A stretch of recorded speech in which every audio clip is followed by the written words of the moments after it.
Berhati-hatilah dengan amarah, karena amarah terkadang bisa membuat perkataan dan perbuatan kita di luar kendali, yang mengakibatkan kita bertindak bodoh dan berlaku tidak adil terhadap seseorang. Sebuah kisah tentang seorang anak kecil berusia 3,5 tahun. Seorang anak tunggal, seorang anak yang memiliki ayah dan ibu yang sibuk bekerja. Dita namanya. Anak ini ditinggalkan di rumah bersama asisten rumah tangganya yang biasa dipanggil Bibi. Sehari-hari Dita bermain di rumah bersama Bibi, sementara ayah dan ibunya sibuk bekerja. Ayah dan ibu Dita memberi pemahaman bahwa apa yang mereka lakukan ini untuk Dita, untuk sekolah Dita, untuk kehidupan Dita. Suatu hari, ayah dan ibu Dita pergi berangkat bekerja menggunakan transportasi umum karena untuk menghindari kemacetan. Dita bermain seorang diri di halaman, sementara Bibi sibuk dengan pekerjaan rumah tangganya. Ketika Dita bermain di halaman, dia menemukan ada sebatang paku berkarat dan digunakannya paku itu untuk mencoret-coret lantai.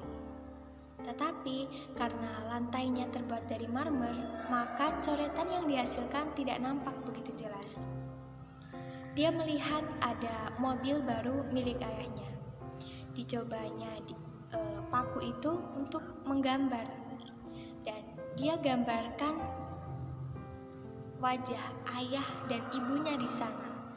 Dan karena mobil itu berwarna hitam, maka gambarnya nampak begitu jelas. Dia cobanya tidak hanya di sisi sebelah kanan, tapi juga sisi sebelah kiri, depan, dan belakang.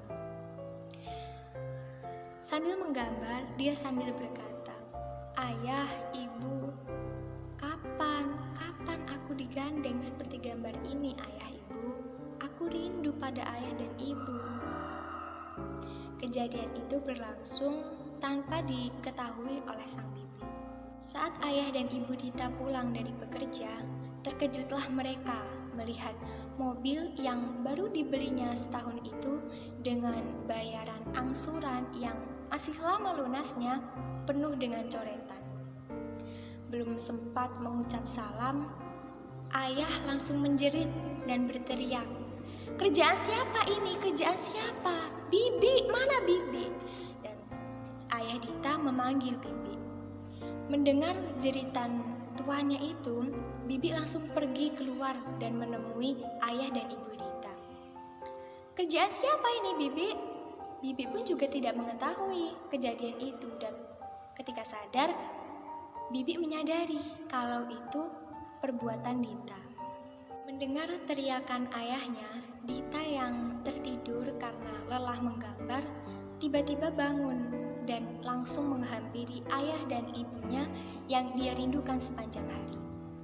Dita memeluk kaki ayahnya dan berkata, "Ayah, aku punya hadiah untuk ayah. Ini gambar aku, ayah, gambar aku, gambar ayah, dan gambar ibu. Bagaimana? Ayah suka dengan gambar ini?" Si ayah yang sudah kehilangan kesabaran langsung mengambil ranting berduri dari depan rumahnya. "Mana Dita? Mana tangan Dita?" Dita yang kebingungan langsung menjulurkan tangannya untuk ayah. Dipakainya ranting berduri itu untuk memukuli tangan anaknya, memukul telapak tangannya, dan juga memukul punggung tangannya, semuanya sampai berkali-kali. Dita yang tidak tahu apa-apa menangis kesakitan, bingung, pedih, sekaligus ketakutan. Sementara ibunya, apa yang dilakukan ibunya? Ibunya hanya bisa diam. Ayah dan ibu membiarkan Dita tidur bersama Bibi, supaya Dita mendapatkan pelajaran atas kebodohan dan kenakalannya. Dita terus meraung kesakitan karena tangannya terluka. Dia bertanya kepada Bibi, "Bibi, Dita ini salah ya, Bi? Dita nakal ya, Bi? Dita anak bodoh ya, Bi?" katanya sambil berurai air mata. Tidak sayang, tidak, Dita ini tidak bodoh, Dita tidak nakal. Dita menggambarnya karena Dita kangen kan sama ayah sama ibu, jawab Bibi sambil menahan air mata. Hari pertama, hari kedua, tangan Dita terus dibalut dengan selembar kain oleh Bibi. Lambat laun, tangan Dita membengkak. Mengadulah Bibi kepada ibu. Ibu, tangan Dita bengkak, Bu. Sepertinya kita harus membawanya ke rumah sakit. Biarkan saja, Bi, itu bengkak biasa. Dikasih salep biasa saja, nanti juga sembuh, kata sang ibu. Hari berlalu, tangan Dita masih tetap bengkak dan Dita mengalami demam tinggi. Mengadulah lagi Bibi kepada orang tua Dita. Bapak, Ibu, tangan Dita bengkak, Bu, dan Dita juga demam tinggi. Sepertinya kita harus benar-benar membawa ke rumah sakit. Biarkan, Bibi, itu demam biasa, dikasih obat biasa saja, nanti demamnya juga turun. Hari-hari Dita demam, dan sekarang demam itu semakin meninggi.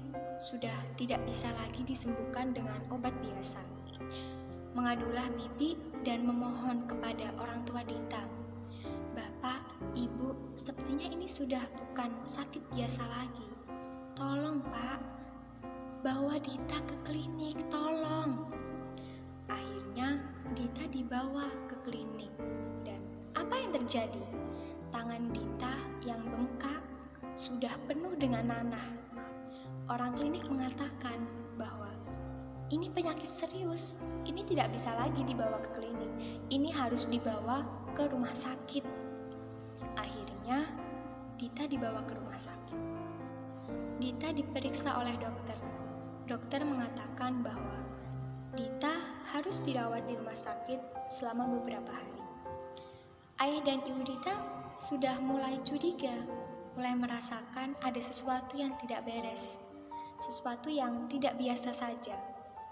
Akhirnya dokter memanggil orang tua Dita dan mengatakan, Pak, Bu, saya sudah berusaha semampu saya, tapi tidak ada pilihan lain lagi. Tangan Dita harus diamputasi. Ayah dan ibu terkejut. Mereka tidak kuasa menahan air mata. Mereka menyadari betapa bodohnya mereka akibat kemarahan mereka sesaat itu mengakibatkan tangan anak mereka dipotong. Ketika tersadar, seketika Dita melihat tangannya dan langsung bertanya kepada ayah dan ibunya. Ayah, ibu, di mana tangan Dita? Kalau Dita tidak punya tangan, bagaimana Dita bisa memegang tangan ayah dan ibu? Bagaimana Dita bisa memeluk ayah dan ibu? Dita tahu Dita nakal, tapi Dita janji Dita tidak akan mengulanginya lagi. Tolong ayah, tolong ibu, tolong kembalikan tangan Dita.